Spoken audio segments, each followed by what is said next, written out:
Hello cuties, big and little rascals and troublemakers. Today is the last episode of our reading of The Snow Queen by Hans Christian Andersen. This is part 9, the finale. In this episode, I'm just Gerda, because it was about time she showed up as well.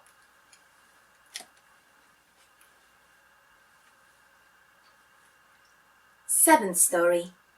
What happened in the Snow Queen's palace and afterwards. Now we must see what Kai was about. He was not thinking about Gerda at all, least of all that she was just outside the palace.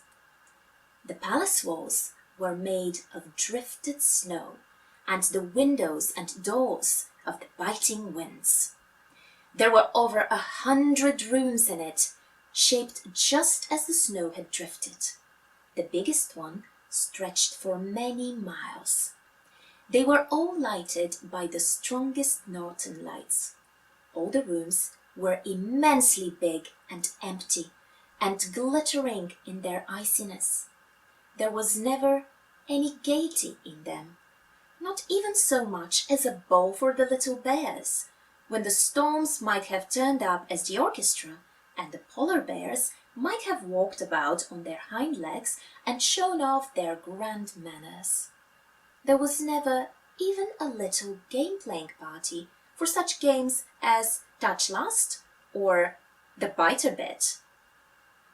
No, not even a little gossip over the coffee cups for the white fox misses. Immense, vast, and cold were the Snow Queen's halls. The northern lights came and went with such regularity that you could count the seconds between their coming and going. In the midst of these never-ending snow halls was a frozen lake. It was broken up on the surface into 1,000 bits, but each piece was so exactly like the others that the whole formed a perfect work of art. The Snow Queen sat in the very middle of it when she sat at home. She then said that she was sitting on the mirror of reason, and that it was the best and only one in the world. Little Kai was blue with cold, nay, almost black, but he did not know it, for the Snow Queen had kissed away the icy shiverings, and his heart was little better than a lump of ice. He went about dragging some sharp, flat pieces of ice, which he placed in all sorts of patterns, trying to make something out of them, just as when we at home have little tables of wood with which we make patterns and call them a Chinese puzzle. Kai's patterns were most ingenious because they were the ice puzzles of reason. In his eyes, they were first-rate and of the greatest importance. This was because of the grain of glass still in his eye. He made many patterns forming words, but he never could find out the right way to place them for one particular word, a word he was most anxious to make. It was eternity.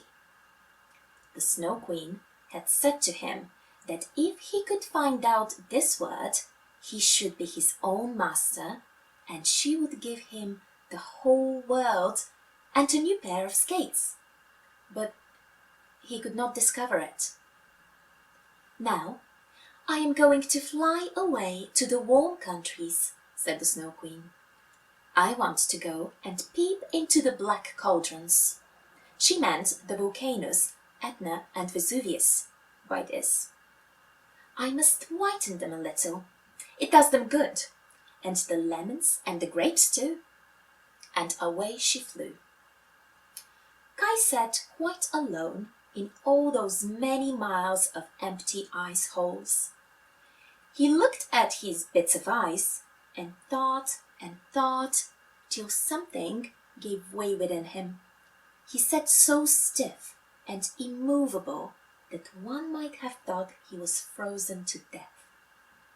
Then it was that little Gerda walked into the palace through the great gates in a biting wind.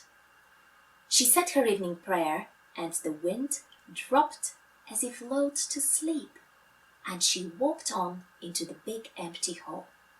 She saw Kai and knew him at once.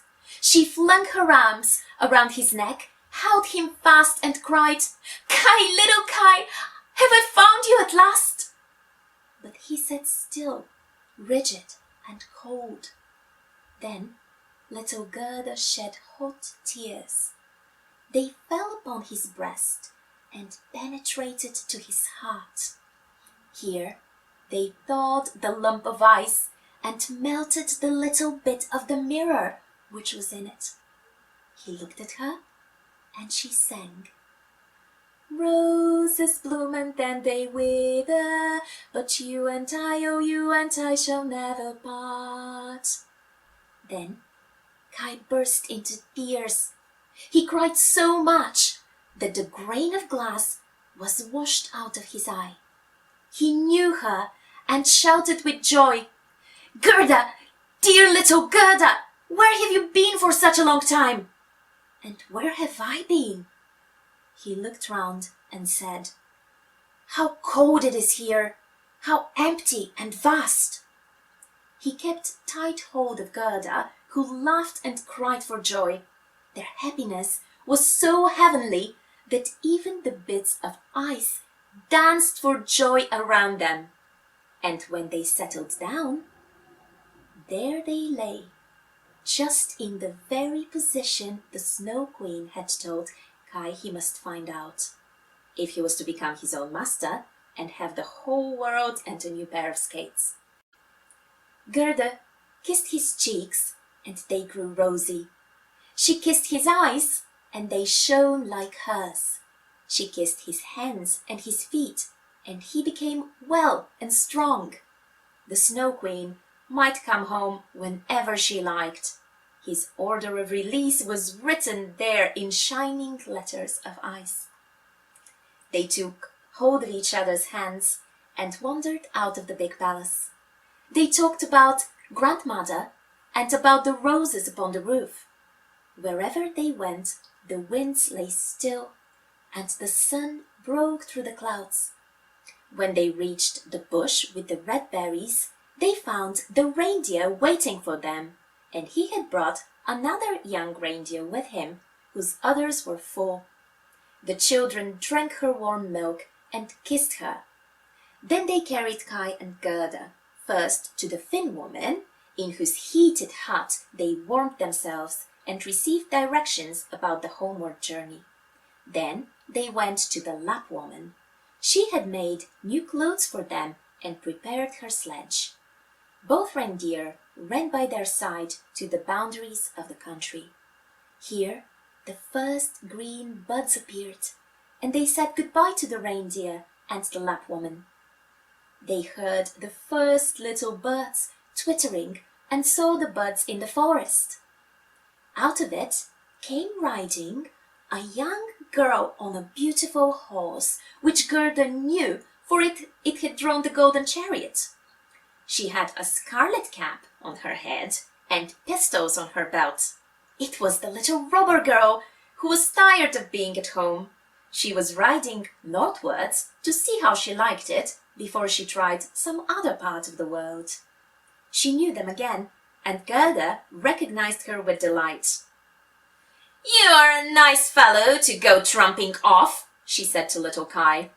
"I should like to know if you deserve to have somebody running to the end of the world for your sake." But Gerda patted her cheek and asked about the prince and princess. "They are traveling in foreign countries," said the robber girl. "But the crow?" asked Gerda. "Oh, the crow's dead," she answered. "The tame sweetheart is a widow and goes about with a bit of black wool tied round her leg.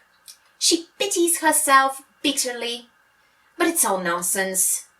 But tell me, how did you get on yourself, and where did you find him?" Kai and Gerda both told her all about it. "Snip, snap, snurr, it's all right at last then," she said. and she took hold of their hands and promised that if she ever passed through their town, she would pay them a visit. Then she rode off into the wide world. But Kai and Gerda walked on, hand in hand, and wherever they went, they found the most delightful spring and blooming flowers. Soon they recognized the big town where they lived, with its tall towers in which the bells still rang their merry peals. They went straight on to Grandmother's door, up the stairs and into her room.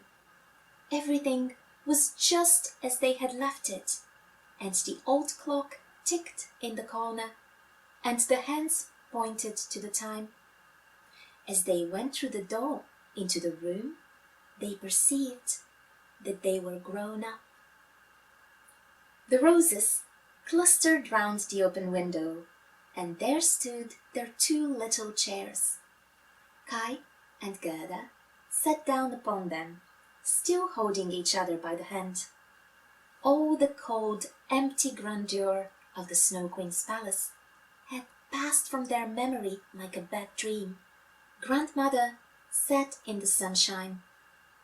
Kai and Gerda looked into each other's eyes and sang the old song.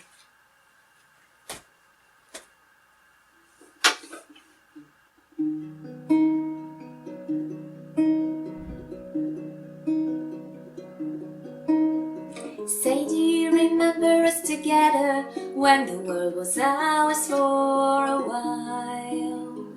Sailing through our days in fair weather, hand in hand and always with a smile. Growing up and trying to be better, keep the blooms of joy from turning pale. Every day was weightless as a feather, careless laughter carried for a mile.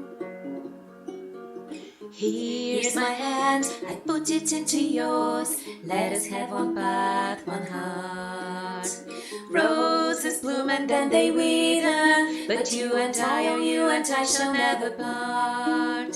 Seasons pass in a fever, time has neither end nor start. Roses bloom and then they wither, but you and I, oh you and I shall never part. Say, do you recall when you departed, wanting in an instant to be grown? How you left us sad and frozen-hearted, how you left us feeling so alone. Say, do you remember when I found you, how you said you felt the way I felt? It was spring and I was warm around you. Oh, the ice and snow began to melt. Here's my hand, I put it into yours. Let us have one path, one heart. Roses bloom and then they wither, but you and I, oh you and I shall never part. Seasons pass in a fever, time has neither end nor start. Roses bloom and then they wither, but you and I, oh you and I shall never part. But you and I, oh you and I shall never part. And there they both sat, grown up, and yet children at heart. And it was summer, warm, beautiful summer. Seasons passes in a fever, time has neither end nor start. Roses bloom and then they wither, but you and I, oh you and I shall never part. But you and I, oh you and I shall never part.